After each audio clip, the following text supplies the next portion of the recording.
কালিয়াগঞ্জের পার্বতী সুন্দরী হাইস্কুল ময়দানে অনুষ্ঠিত হতে চলা উত্তর দিনাজপুর জেলা সফলা মেলার প্রস্তুতি খতিয়ে দেখলেন বিধায়ক সহ ব্লক প্রশাসনের কর্তারা। মঙ্গলবার মেলার প্রস্তুতি পরিদর্শনে আসেন বিধায়ক সৌমেন রায়, তার সঙ্গে ছিলেন পঞ্চায়েত সমিতির সভাপতি হিরণময় সরকার, যুগ্ম বিডিও সন্দীপন দে সহ অন্যান্যরা। বৃহস্পতিবার বর্ণাঢ্য শোভাযাত্রার মাধ্যমে সূচনা হবে জেলা সফলা মেলার। 17 জানুয়ারি পর্যন্ত চলবে এই মেলা। হিউম্যান রাইটস ফোর্সের পক্ষ থেকে রায়গঞ্জে অনুষ্ঠিত হলো প্রকাশ্যে একটি আলোচনা সভা। মঙ্গলবার রায়গঞ্জ রেল স্টেশন সংলগ্ন ময়দানে এই কর্মসূচি অনুষ্ঠিত হয়। উপস্থিত ছিলেন সংগঠনের কেন্দ্রীয় সভাপতি সৌরভ নন্দী, পীযূষ চন্দ্র বর্মন, ডক্টর সচিন প্রসাদ সহ অন্যান্যরা। সৌরভ নন্দী জানিয়েছেন, বর্তমান পরিস্থিতিতে সাধারণ মানুষ তার মৌলিক অধিকার থেকে পিছিয়ে রয়েছে, তাই সাধারণ জনগণকে মৌলিক অধিকারের বিষয়ে সচেতন করতেই এই ধরনের উদ্যোগ গ্রহণ করা হয়েছে। লায়ন্স ক্লাবের ডালখোলা শাখা এবং মনোহরলাল বিদ্যাদেবী ওয়েলফেয়ার সোসাইটির ব্যবস্থাপনায় মঙ্গলবার বিনামূল্যে চক্ষু পরীক্ষা শিবিরের আয়োজন করা হলো উত্তর দিনাজপুর জেলার চাকুলিয়ার রামকৃষ্ণপুর পিজিডিএম হাই স্কুলে। এদিন এই শিবিরে স্কুল পড়ুয়াদের পাশাপাশি এলাকাবাসীদের চক্ষু সংক্রান্ত নানান পরীক্ষা করা হয়।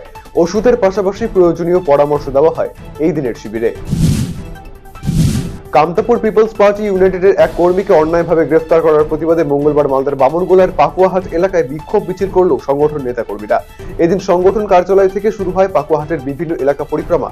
উল্লেখ্য, গত রবিবার কামতাপুর পিপলস পার্টি ইউনাইটেডের 29তম প্রতিষ্ঠা দিবস উপলক্ষে গাজল ব্লকের ঘাকশোল এলাকায় আয়োজিত জনসভায় যোগদানের অপরাধে বচ্চন মণ্ডল নামে ওই কর্মীকে বামনগোলা থানার পুলিশ অন্যায়ভাবে গ্রেফতার করে বলে অভিযোগ সংগঠনের।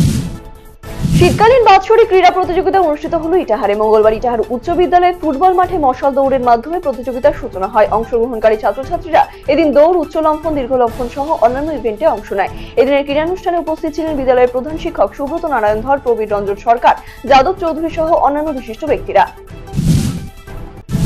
দিনহাটার নাজিরহাট 2 নম্বর গ্রাম পঞ্চায়েতের ভারত বাংলাদেশ সীমান্তের পূর্ব দিঘলটারিতে রাস্তার পাশে এক যুবকের মৃতদেহ উদ্ধারকে ঘিরে চাঞ্চল্য।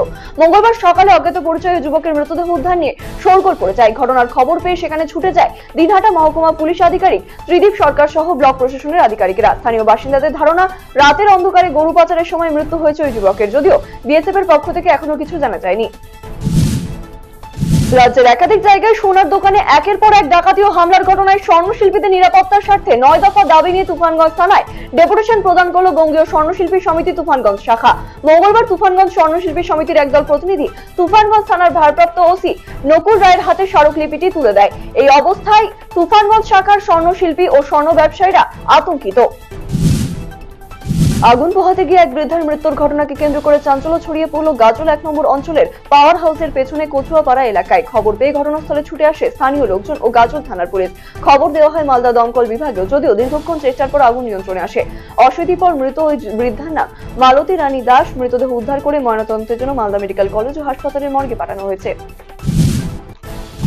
সিতাই ব্লকের বিভিন্ন এলাকায় অভিযান চালিয়ে 25 বিঘা জমির অবৈধ গাঁজা ক্ষেত পুড়িয়ে দিল পুলিশ। মঙ্গলবার বিকেল পর্যন্ত সিতাই ব্লকের আদাবাড়ি গ্রাম পঞ্চায়েতের কাজলিকুড়া, সিঙ্গিমারি নদীর চর সহ ব্রহ্মোত্তর চাত্রা গ্রাম পঞ্চায়েতের বিভিন্ন এলাকায় গোপন সূত্রে খবরের ভিত্তিতে বিশেষ অভিযান চালিয়ে আবগারি দপ্তর ও সিতাই থানার পুলিশের যৌথ অভিযানে 25 বিঘা জমিতে অবৈধ গাঁজা ক্ষেত কেটে পুড়িয়ে দিল পুলিশ। এদিনের এই বিশেষ অভিযানে উপস্থিত ছিলেন সিতাই থানার আইসি প্রবীণ প্রধান সহ অন্যান্য পুলিশ আধিকারিকেরা। কালিয়াগঞ্জ পার্বতী সুন্দরী উচ্চ বিদ্যালয়ের মিড ডে মিলের রান্নার ঘর ও তার পরিকাঠামো ঘুরে দেখলেন কালিয়াগঞ্জের বিধায়ক সৌমেন রায়। সাথে ছিলেন যুগ্ম বিডিও সন্দীপন দে, বিদ্যালয়ের প্রধান শিক্ষক নন্দন সাহা, সভাপতি অমিত সাহা সহ অন্যান্যরা। মিড ডে মিলের রান্নার যাতে গুণগত মান বজায় থাকে তার নির্দেশ দেন বিধায়ক। মিড ডে মিলে অনিয়ম এবং দুর্নীতির অভিযোগে বিক্ষোভ রাঁধুনিদের। প্রধান শিক্ষকের ঘরের রন্ধন সামগ্রী রেখে বিক্ষোভ দেখালো রাঁধুনিরা। মঙ্গলবার ঘটনায় চাঞ্চল্য ছড়ালো মালদার হরিশ্চন্দ্রপুরের মহেন্দ্রপুর উচ্চ বিদ্যালয়। অপরদিকে রাঁধুনিদের অভিযোগকে সমর্থন জানিয়ে স্কুলকে ঘুঘুর বাসা বলে তোপ স্থানীয় তৃণমূল পঞ্চায়েত সদস্য মোহাম্মদ মুজাহিদের। আগামী 22 জানুয়ারি থেকে 3 দিনব্যাপী সিপিএম এর ছাত্র সংগঠন এসএফআই এর রাজ্য সম্মেলন অনুষ্ঠিত হতে চলেছে মালদা জেলায়। মালদার বামনগোলা ব্লকের পাকুয়াহাট এলাকায় অনুষ্ঠিত হবে এসএফআই এর রাজ্য সম্মেলন। তারই প্রস্তুতি বৈঠকে মঙ্গলবার সিপিএম জেলা কার্যালয় মিহির দাস ভবনে যোগ দিতে এলেন বামফ্রন্ট চেয়ারম্যান বিমান বসু। এছাড়াও বৈঠকে উপস্থিত ছিলেন সিপিএম এর জেলা সম্পাদক অম্বর মিত্র, এসএফআই এর জেলা সম্পাদক চিরঞ্জিত মণ্ডল সহ অন্যান্যরা। প্রায় 3 মাস ধরে বন্ধ আইসিডিএস এর মিড ডে মিলের বিল বকেয়া, এমনকি মিলছে না জ্বালানির বর্ধিত মূল্য। এই পরিস্থিতিতে চরম বিপাকে পড়েছে দক্ষিণ দিনাজপুরের অঙ্গনওয়াড়ি কর্মী এবং সহায়িকারা। প্রতিবাদে মঙ্গলবারে আন্দোলনে নামলেন বালুরঘাটের বাংলা অঙ্গনওয়াড়ি কর্মী সমিতির সদস্যরা। অবিলম্বে 3 মাসের বকেয়া বিল, জ্বালানির বর্ধিত মূল্য প্রদান সহ একাধিক দাবিতে বালুরঘাটের সুসংহত শিশু বিকাশ প্রকল্প দপ্তরে ডেপুটেশন প্রদান করা হয় সারা বাংলা অঙ্গনওয়াড়ি কর্মী সমিতির পক্ষ থেকে। আইসিডিএস এর সহায়িকা এবং কর্মীদের সরকারি কর্মী হিসেবে স্থায়ীকরণ, বাজার দর অনুযায়ী ডিম, সবজি এবং জ্বালানির মূল্য প্রতি মাসে প্রদান সহ মোট 12 দফা দাবির ভিত্তিতে কালিয়াগঞ্জের সুসংহত শিশু বিকাশ প্রকল্প আধিকারিককে স্মারকলিপি প্রদান করল আরএসপি প্রভাবিত সারা বাংলা অঙ্গনওয়াড়ি কর্মী ও সহায়িকা সমিতি। মঙ্গলবার দুপুরে কালিয়াগঞ্জ স্টেশন এলাকা থেকে মিছিল করে সুসংহত শিশু বিকাশ প্রকল্প আধিকারিকের দপ্তরের সামনে বিক্ষোভ দেখান তারা। এরপর একটি দাবিপত্র কালিয়াগঞ্জে শিশু বিকাশ প্রকল্প আধিকারিক কৃতি কুন্ডুর হাতে তুলে দেওয়া হয়। গাজলের শ্যামসুখী বালিকা শিক্ষা নিকেতনের 56তম প্রতিষ্ঠা দিবস পালিত হলো মঙ্গলবার। এদিন আদিবাসী নৃত্য, কবিতা আবৃত্তি এবং আলোচনা সভা সহ বিভিন্ন অনুষ্ঠানের আয়োজন করা হয়। অনুষ্ঠানে উপস্থিত ছিলেন মালদা জেলা প্রাথমিক শিক্ষা সংসদের চেয়ারম্যান বাসন্তী বর্মন, পঞ্চায়েত সমিতির সভাপতি মোজাম্মেল হোসেন সহ অন্যান্যরা।